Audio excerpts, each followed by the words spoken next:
See, this is one of the great things I like about the Insta360 Go 3 is that it's so small and compact, and you can take it just about anywhere you want. So we're going to take it on a bike ride. On the e-bike, with its nice little magnetic clip mount, it'll make it very easy.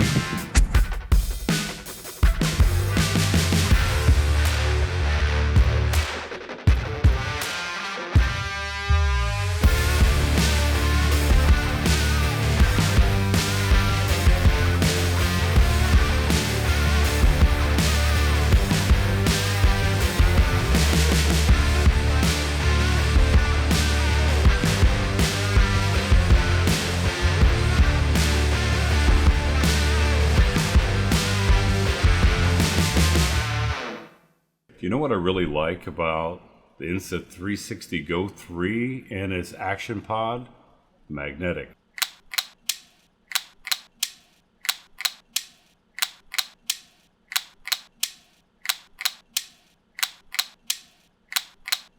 And by the way, a quick little disclaimer, Insta360, they did send me the Insta360 Go 3 free of charge for my honest review. They didn't pay me for this review. This is not a sponsored video by Insta360, but it is sponsored by Artlist, and we'll talk about them a little bit later on. But I get to say whatever I want to about the Go 3. So let's get into it. Now, I gotta say, one of the coolest things is you can use the action pod to remotely turn on the Insta360 Go 3, and you can even turn it on or off with the action pod without the Go 3 being inside the case. And as you see, this is what it looks like if you want to use it as an in-car camera to record yourself. I don't know, let's say if you have a car review channel and you're reviewing cars, or you're just doing a little talking head situation like my buddy Alan from SoundSpeeds, who likes to do his speed bumps episode for in-car. And by the way, this is audio that you hear 1 2 3 4 5 1 2 3 4 5 inside the truck with road noise and kind of a confined area. I like this little action pod.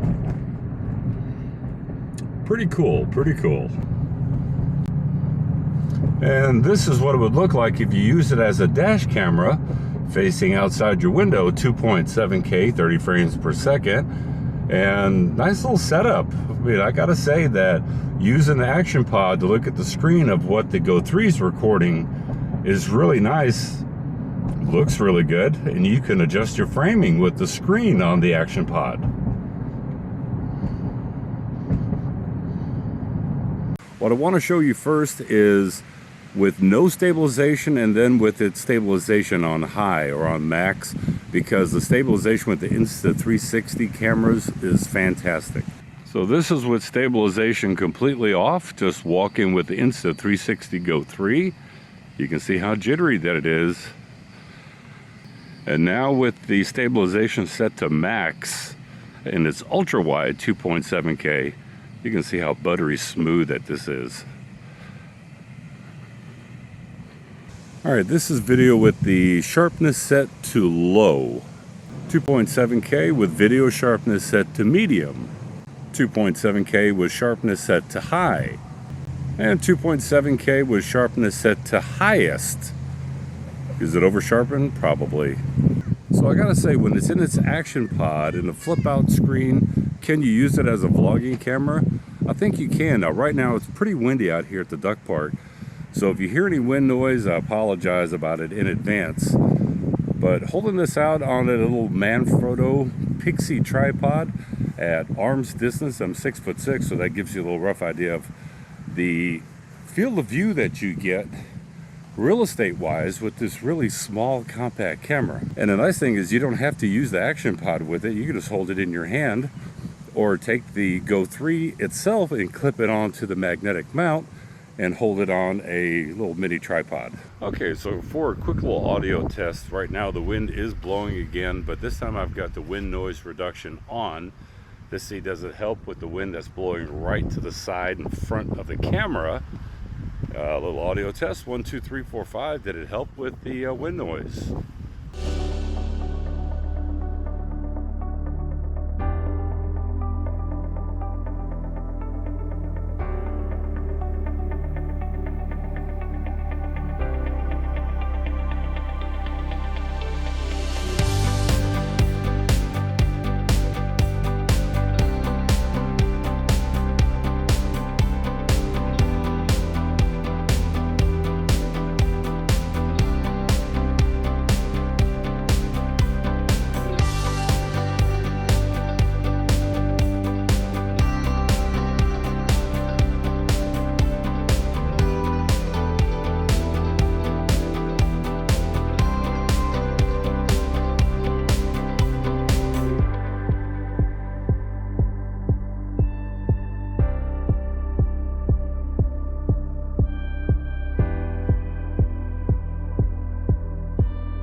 Now I feel like Kasey from Camera Conspiracies, because he's the squirrel whisperer, and I found the squirrel up there.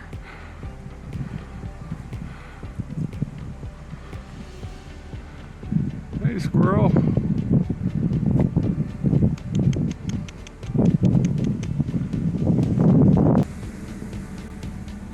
Okay, walking into a little shaded area here just to see how the camera handles dynamic range.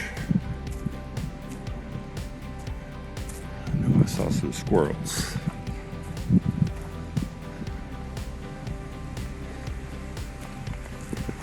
There it is. See, I knew I saw a squirrel. But how's the dynamic range going from dark area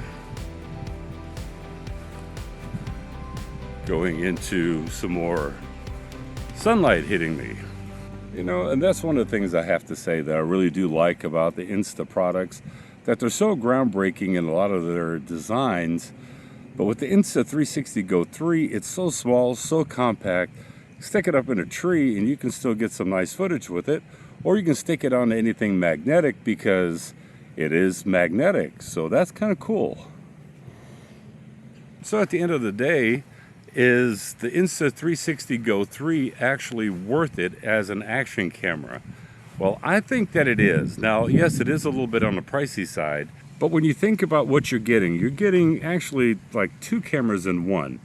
One of them is very, very small, the Insta360 Go module itself, or the Go 3 module itself, but it's very small. You can stick it just about anywhere. You've got a little hat clip mount that you can put it on for a great POV, which I'll show you here in a little bit. But then when you stick it into the action pod itself, now it becomes a lot better. Now this one here has 128 gigs of built-in memory, which is very nice. And I would say, if you're going to get one, get the 64 gig minimum. Get 128 gig is probably going to be my referral, because with 128 gigs, you can get 4 hours of video at a high bit rate setting at 2.7K 30 frames per second. And if you're wondering about overheating, yes, it's Texas, yes, it's still summer and it's still hot here. I've had zero overheating problems.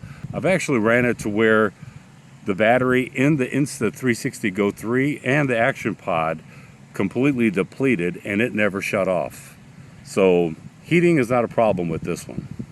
See, and having it on a hat mount like this, you can do basically a nice little POV where you can talk about products that are in your hands. Both of your hands are free so that you can do what you need to do.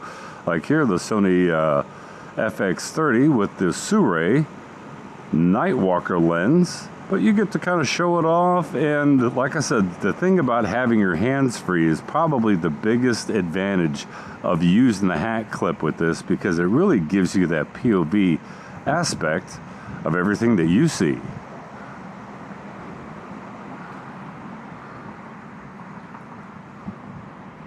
By the way, the Sony FX30, great camera.